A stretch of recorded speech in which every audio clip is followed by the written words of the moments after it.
Good morning to all of you. Today we can start history chapter number 4 part 2. In previous class we can discuss about the crusades. पिछली क्लासों में हमने आपको बताया था crusades क्या होते हैं. इट्स मींस धर्म युद्ध. और after the rising of the Islam, Arab country में इस्लाम उदय होने के बाद 3 बैटल होते हैं, 3 युद्ध होते हैं जिन्हें हम कहते हैं क्रूसेड्स, धर्म युद्ध.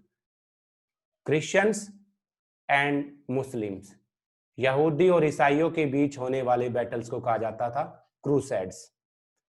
किस टाइम हुआ, व्हाट वाज द रिजल्ट्स, इसके क्या इंपैक्ट होके आए, what was the reasons why they will be fighting to each others. In the today we can discuss all detail about the crusades. आज सारी इसके बातें में पढ़ा जाएगा. सो फर्स्ट क्रूसेड्स, पहला धर्म युद्ध 1098 to 99. The soldier of France and the Italy captured the Antonian and the Jerusalem. One thing always remember about the Crusades. एक तरह से ये युद्ध ईस्ट और वेस्ट के बीच में था, पूर्व और पश्चिम के बीच में, यानी यूरोप और एशिया के बीच में, मुस्लिम और ईसाइयों के बीच में. कहीं ना कहीं जो क्रिश्चियंस पीपल होते थे like the French, Italy, Germany, they wants to the free of the Jerusalems from the Muslim and Jews. ये लोग Jerusalem, the birth place of the Jesus, जो यीशु मसीह है जिसको हम जीसस बोलते हैं, ईसाइयों के अंदर उनके सबसे बड़े भगवान माने जाते हैं. लाइक जैसे मुस्लिमों के अंदर हजरत साहब है, तो उनको फ्री कराना चाहते थे उस एरिया को.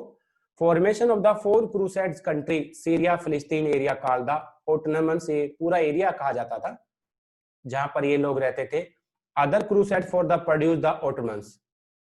सेकंड वाला जो क्रूसेड्स होता है, after that we can also discuss the detail about all 3 crusades. 45 to 49, 4 year चलता है. Started in 44, Edessa one of the Ottomans reconquered by the Turk. ये first time the Christian have been win the battle से एक बार वो जीत आते हैं, दोबारा से इस्लाम वाले जो ऑटोमन साम्राज्य होते हैं वो उनको हरा देते हैं. पोप डिक्लेयर, पोप कल मैंने आपको बताया था हेड ऑफ द चर्च, हमारा मंदिर में पुजारी, मस्जिद के अंदर जो आपका मौलवी, और इनका pope. Pope declare second war but failed. जब पोप सेकंड वार अनाउंस करता है जेरूसलम को आजाद कराने के लिए, बट वो फेल्ड हो जाता है, सक्सेसफुल नहीं हो पाता. German French army try to capture Damascus and the defeated by the Turks. वो यू नो ना, कल मैंने बताया था Damascus was the capital of Syria. अरब के अंदर बड़ा पावरफुल कंट्री था सीरिया, उसको जीतना चाहते थे बट डिफीटेड बाय द तुर्क. लेकिन तुर्क जो वहां पर होते हैं, वहां के जो राजा होते हैं, वो उन्हें हरा देते हैं. Salam Aladin founded the Egypt Syrian empire the declared jihadi against Christianity. अब ये देखिए जिहाद, many times you can hear this word jihad. क्या होता है, what do you mean by the jihad? So the meaning of the word of jihad is that, jihad का मतलब होता है a battle for religions, धर्म युद्ध, धर्म के लिए लड़ना. एंड अब क्या होता है कि जो सलाम अलादीन होता है, सीरिया और इजिप्ट का जो राजा होता है, वो क्रिश्चियंस, ईसाइयों के खिलाफ जिहाद स्टार्ट कर देता, धर्म युद्ध. पहले भी फर्स्ट क्रूसेड भी उनका चला हुआ था, सेकंड में सलाम अलादीन उनके खिलाफ अगेन स्टार्ट कर देता है. इन 87 he defeated crusades and reoccupied Jerusalem. देखो क्या घटना घटी. फर्स्ट क्रूसेड्स में वो लॉस कर देते हैं जेरूसलम को, हार जाते हैं, कोई बात नहीं. लेकिन 87 में दोबारा से वो डिफीट करते हैं और रीऑक्यूपाइड ऑफ जेरूसलम, और उस एरिया को दोबारा से फिर जीत लेते हैं. इन 99-98 at the era they will be lost the Jerusalem. Jerusalem को उन्होंने हारा, लेकिन बाद में वो दोबारा से उसको रीऑक्यूपाइड कर लेते हैं, दोबारा से जीतते हैं. यही उनकी जीत मानी जाती है. जेरूसलम कम अंडर द तुर्क आफ्टर अ सेंचुरी. बहुत से समय के बाद, सालों के बाद दोबारा से जेरूसलम मुस्लिमों के अधीन आ जाता है. अब वहां पर प्रॉब्लम क्या होती है, Saladin convert Christian church to the Muslim mosque. अब जो सलादीन होता है वहां पर, यानी जो राजा होता है वो सभी क्रिश्चियन जो होते हैं, ईसाई होते हैं, जो चर्च होते हैं, उनको मुस्लिम मॉस्क्यू, मस्जिदों में कन्वर्ट करना स्टार्ट कर देता है, मस्जिदों में बनाना, उन्हें मस्जिदों में ले जाना करना स्टार्ट कर देता है, जो कहीं ना कहीं से ये क्रिश्चियन जो लोग होते हैं अच्छा नहीं मानते, और उनके लिए सबसे बड़ी प्रॉब्लम होती है अपनी ह्यूमैनिटी को बचाना। Jerusalem became a Muslim city. First crusades में पूरी तरह से जेरूसलम ईसाइयों के अधीन आ जाता है और वो उस पर अच्छा काम करते हैं, बट सेकंड में the time has been change, वक्त बदला और सेकंड के अंदर क्रूसेड्स में वो लॉस हो जाते हैं और जेरूसलम पूरी तरह से मुस्लिमों के अधीन आ जाता है और एक तरह से बन जाता है इस्लाम। थर्ड एंड फाइनल 1189, 1189 में स्टार्ट होता है तीसरा बैटल्स क्रूसेड, तीसरा धर्म युद्ध हमारा।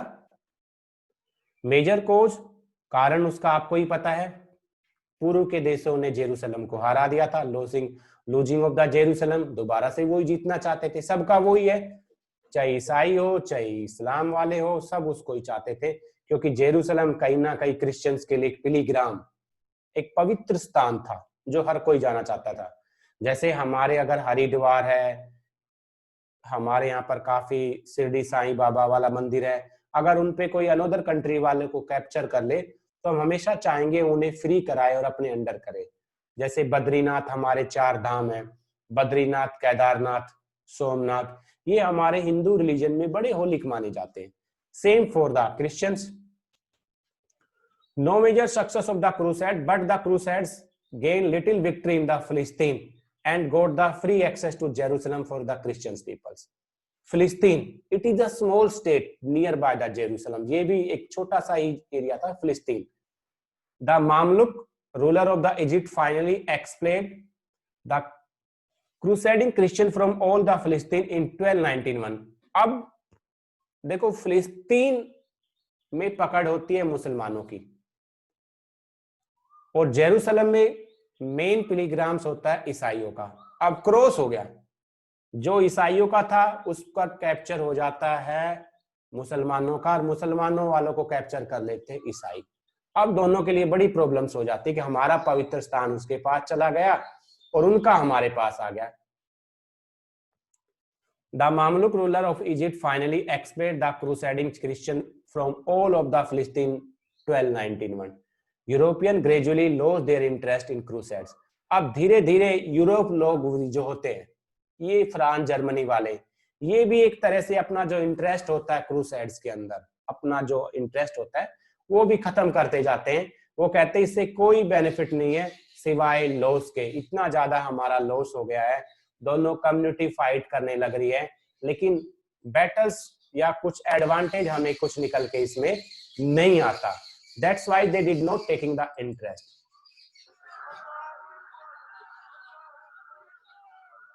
Here in this video we can see which type of the crusades, किस टाइप के होते थे, क्या एक्टिविटी किया जाती थी।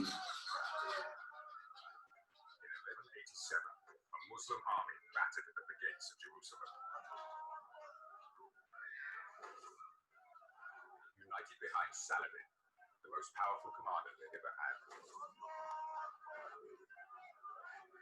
For 4 generations, the Holy City had been in the hands of Christian infidel. Now Saladin was poised to reclaim Jerusalem for the Muslim world.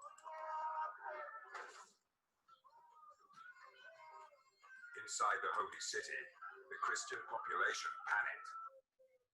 After that, in these battles, the Muslim have been be giving to the tortures, बड़ा torture देते हैं, and the Christians have been be feeling to the panic, उन्हें बड़ा तकलीफ होता है इस battle में, क्योंकि एक it was the battle between the two community, ये एक लड़ाई होती है दो कम्युनिटी के बीच में और दोनों कहीं ना कहीं एक दूसरे को पैनिक देना चाहते थे।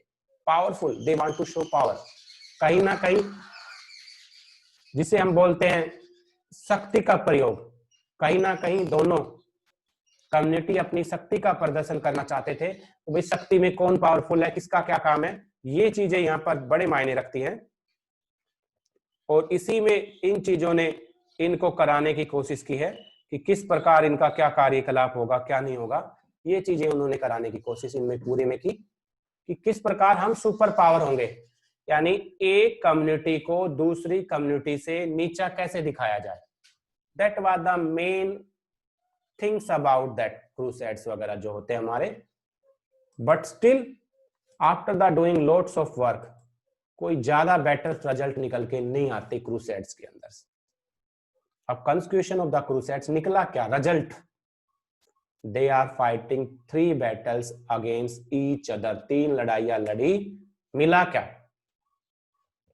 Muslim country began to show rigid and the hostile attitude towards its Christian subject where they were mixed populations. अब रिजल्ट क्या हुआ? ये मुस्लिम लोगों ने इन क्रिश्चियंस के खिलाफ जो उनका एटीट्यूड था वो बदल गया। जहां पर दोनों मिक्स कैपिटल रहती थी, मिक्स पॉपुलेशन रहती थी, यानी जहां पर ईसाई भी रहते थे और मुस्लिम भी रहते थे,